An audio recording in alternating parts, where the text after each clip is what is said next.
Hello everyone. Part 1 की video में हमने यहाँ तक किया था lithosphere, hydrosphere and atmosphere. These 3 are the categories of the natural environment. अगर आपने अभी तक पार्ट 1 की वीडियो नहीं देखी तो उसका भी लिंक आपको डिस्क्रिप्शन बॉक्स में मिल जाएगा। इस वीडियो को पढ़ने से पहले आपको पार्ट 1 की वीडियो चेक करनी बहुत ही जरूरी है। So let's start with our second part, lithosphere. What is lithosphere? This is the solid top layer of Earth's surface, also known as Earth's crust. ये जो है हमारे लैंड की, हमारे अर्थ की जो है सबसे टॉप मोस्ट लेयर होती है, जिसको हम अर्थ क्रस्ट के नाम से भी जानते हैं।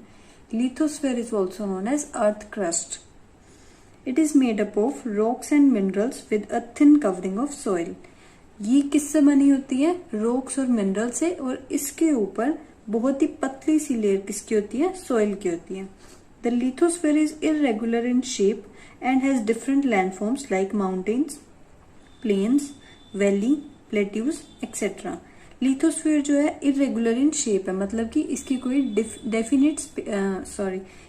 डेफिनेट शेप नहीं है, और ये अलग अलग लैंडफॉर्म्स में पाया जाता है। जैसे कि माउंटेन्स मतलब कि पहाड़ी एरिया हो गया, घाटियों में हो गया, वैलीज में, प्लेट्यूज के फॉर्म में भी ये हमें मिल सकता है। Lithosphere provides us with mineral wealth, grassland, forest, agriculture land and the land for human settlements. कहने का मतलब है कि लिथोस्फीयर हमें क्या क्या चीजें प्रोवाइड करता है। ग्रासलैंड्स मतलब कि जहाँ पे घास होती है, घास उगा सकते हैं। फॉरेस्ट का मतलब होता है कि जहाँ पे हम जंगल बना सकते हैं, मीन्स कि पेड़ उगा सकते हैं बहुत सारे। एग्रीकल्चरल लैंड जिसपे हम खेती कर सकते हैं, वो जमीन हमें किससे मिलती है? लिथोस्फीयर से। Next is hydrosphere. हाइड्रोस्फीयर के नाम से ही आपको पता लग रहा होगा कि हाइड्रोस्फीयर, हाइड्रो का मतलब क्या होता है? पानी। मीन्स कि जो हमारा अर्थ का पार्ट जितना भी पानी से कवर्ड है उसे हम क्या कहेंगे? Hydrosphere. The part of earth covered with water is called hydrosphere. It includes all type of water bodies such as oceans, sea, river, lakes, etc. इसमें सारी वाटर बॉडीज को हम इंक्लूड करेंगे, जैसे कि सागर है, समुद्र है, झीलें, नदियां, जितनी भी चीजें वाटर बॉडीज से कवर्ड है उन्हें हम क्या कहते हैं? हाइड्रोस्फीयर। हाइड्रोस्फीयर अब हमें क्या प्रोवाइड करता है? पानी प्रोवाइड करता है, जो कि हम सभी के लिए बहुत ही जरूरी है। मीन्स कि जो लिविंग ऑर्गेनिजम्स हैं, जो सांस ले सकते हैं, उनके लिए बहुत ही जरूरी है। Hydrosphere provides water which is essential for all living organisms. Next is atmosphere. Atmosphere क्या होता है? The thin layer of air surrounded the earth is called atmosphere. Means की जो थिक लेयर जो है हमारी एयर की, हमारे अर्थ पे प्रेजेंट है, उसे हम क्या कहते हैं? एटमॉस्फेयर कहते हैं। The air is a mix of gases which change in quantity with increasing altitude from the earth surface. हमारी एयर में जो है बहुत सारी गैसेस पाई जाती हैं। अब यहाँ पे कुछ गैसेस के नाम भी आपको दिख रहे हैं। Gases like oxygen, carbon dioxide, nitrogen present in our atmosphere. तो ये सब जितने भी गैसेस हैं हमारे एटमॉस्फेयर में पाई जाती हैं। The atmosphere also contains dust and water vapors. Atmosphere में जो है हमारी डस्ट भी पाई जाती है और पानी के कण, मीन्स की पानी की बूंदें भी पाई जाती है। अब जैसे आपने देखा होगा कि अगर किसी डार्क रूम में सनलाइट आ रही है तो आपको उसमें सनलाइट के थ्रू आपको दिख रहा होगा कि उसमें हल्की हल्की मिट्टी सी हुई होती है, डस्ट होती है। तो वो किसकी वजह से होती है? एटमॉस्फेयर में, क्योंकि हमारी एयर में जो है वो डस्ट और वाटर वेपर्स जो है प्रेजेंट होते हैं। यहाँ पे एक लाइन लिखी हुई है, atmosphere held to the earth due to the force of gravity. अब शायद ग्रेविटी वर्ड आपके लिए नया होगा, तो आपको ये समझना जरूरी है कि एटमॉस्फेयर हमारी अर्थ पे ही क्यों है, स्पेस में क्यों नहीं है। अब आपने देखा होगा कि जैसे ही अगर हम देखते हैं कि हमने बॉल को ऊपर हवा में फेंका, अगर वो वापस नीचे अर्थ पे आ रही है, वो किसकी वजह से आ रही है? क्योंकि हमारे अर्थ पे जो है वो ग्रेविटेशनल फोर्स प्रेजेंट है, इसलिए वो चीज नीचे आ रही है। इसीलिए हमारे अर्थ पे जो है वो एटमॉस्फेयर प्रेजेंट है, वो भी किसकी वजह से? Due to the force of gravity, gravity की फोर्स की वजह से। Changes in atmosphere influence weather and climate. जो हमारे एटमोसफेयर में चेंज हो रहा है उससे किस किस पे इफेक्ट पड़ता है, हमारे वेदर पे और हमारे क्लाइमेट पे। अब आपने देखा होगा कि साउथ वाली साइड जो है वो बारिश नहीं, साउथ वाली साइड क्या है, वो ज्यादा ठंड नहीं पड़ती है वहां पे, क्योंकि वहां का एटमोसफेयर ऐसा है, क्योंकि वहां पे समुद्र जो है वो पास में है।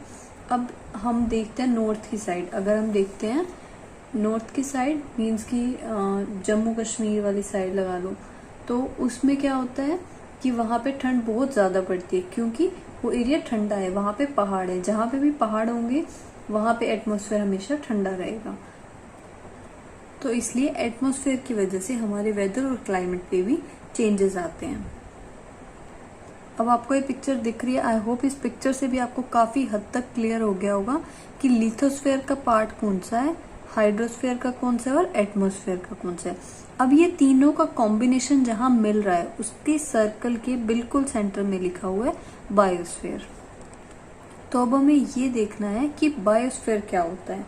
The small zone of interaction, मतलब कि जो छोटा एरिया जहाँ पे ये सब चीजें इंटरैक्ट करती हैं between the air, water and land, जहाँ पे ये तीनों चीजों का मिक्सचर है, where living beings survive and flourish is called the biosphere. जहाँ पे भी ये तीनों चीजें मिलती हैं वहां पे क्या होता है, हमारा बायोस्फेयर होता है। अब जैसे कि हम लोग हैं, ह्यूमन बींग्स हैं, एनिमल्स हैं, ये सब कहाँ रह रहे हैं, बायोस्फीयर में, क्योंकि यहाँ पे तीनों चीजों का मिक्सचर है। अगर इसमें से एक भी चीज एब्सेंट होगी तो ह्यूमन बीइंग जो है वो सरवाइव नहीं कर सकता, मीन्स की जो लिविंग ऑर्गेनिजम्स है वो सरवाइव नहीं कर सकते।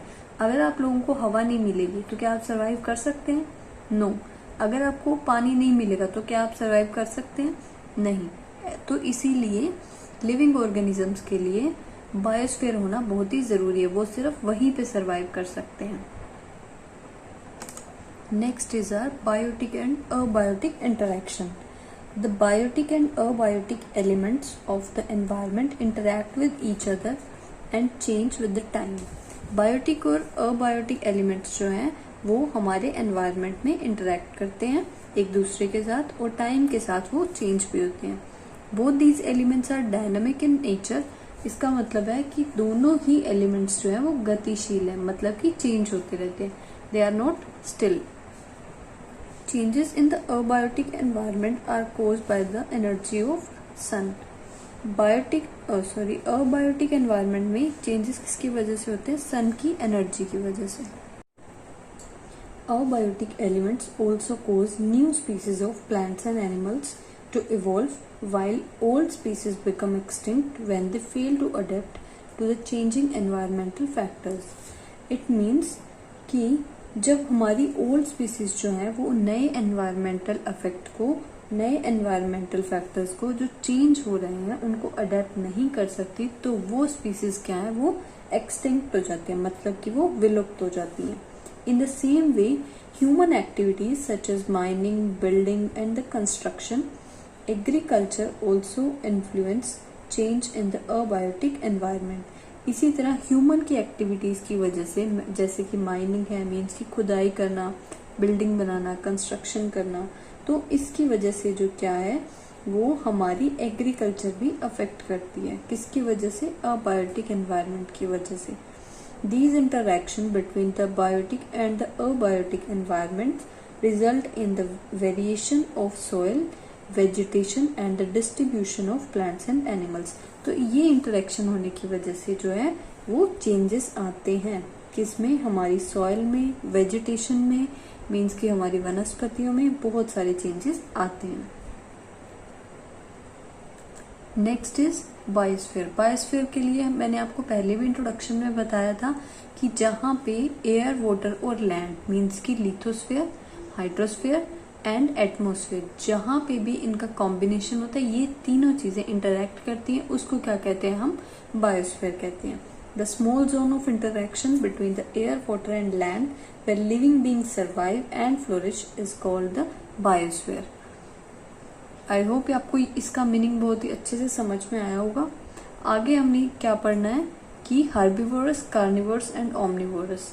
बट इनको स्टार्ट करने से भी पहले यहाँ पे एक लाइन लिखी हुई है, outside the biosphere life is not possible. इसका मतलब क्या होगा कि जहां पे भी बायोस्फीयर नहीं होगा, मीन्स कि जहां पे भी इन तीनों का इंटरेक्शन नहीं होगा, वहां पे लाइफ पॉसिबल नहीं है। किसकी लाइफ पॉसिबल नहीं है? लिविंग ऑर्गेनिजम्स की, मीन्स की जो चीजें सांस ले सकती हैं, उनकी लाइफ बायोस्फीयर के बिना पॉसिबल नहीं है। Next sentence is those organisms who are not able to produce food directly called heterotrophs. Means की जो लोग, जो व्यक्ति या कोई भी ऐसा पर्सन, कोई भी ऑर्गेनिज्म जो अपना खाना खुद से प्रोड्यूस नहीं कर सकता है, उसको हम क्या कहते हैं? हेटेरोट्रोप्स। फॉर एग्जाम्पल एनिमल्स, एनिमल्स अपना खाना खुद नहीं बना सकते हैं। ह्यूमन अपना खाना खुद नहीं बना सकता। इसका एग्जाम्पल हम कैसे लेंगे? अब जैसे हम लोग फल, फ्रूट, सब्जियां खाते हैं, तो ये हमें किससे मिलता है? प्लांट से मिलता है। तो हम ये अपना खाना खुद नहीं बना रहे हैं, तो हम इनको क्या बोलते हैं? Heterotrophs. Next is herbivores. Herbivores क्या होते हैं? जो कि प्लांट ईटर्स होते हैं। प्लांट ईटर्स का मतलब क्या होता है? जो कि वेजिटेरियन होते हैं। उन लोगों को हम क्या बोलते हैं? उन कैटेगरी को हम क्या बोलते हैं? Herbivorous. For example cattle, deer, ये सब क्या होते हैं? हर्बीवोरस होते हैं। Next is carnivorous. कार्निवोरस का मतलब क्या होता है? जो कि फ्लीश ईटर्स होते हैं, मीन्स की जो मांस मच्छी खाते हैं। तो ऐसे कौन से होते हैं? लायन हो गया, लेपर्ड हो गया, तो ये सब क्या होते हैं? कार्निवोरस होते हैं। Next is omnivorous. ओमनिवोरस का मतलब है जो कि प्लांट्स और फ्लीश दोनों को खाते हैं, जैसे कि ह्यूमन अब वेजिटेरियन भी है और नॉन वेजिटेरियन भी है, तो ह्यूमन क्या होगा? ओमनिवोरस हो गया।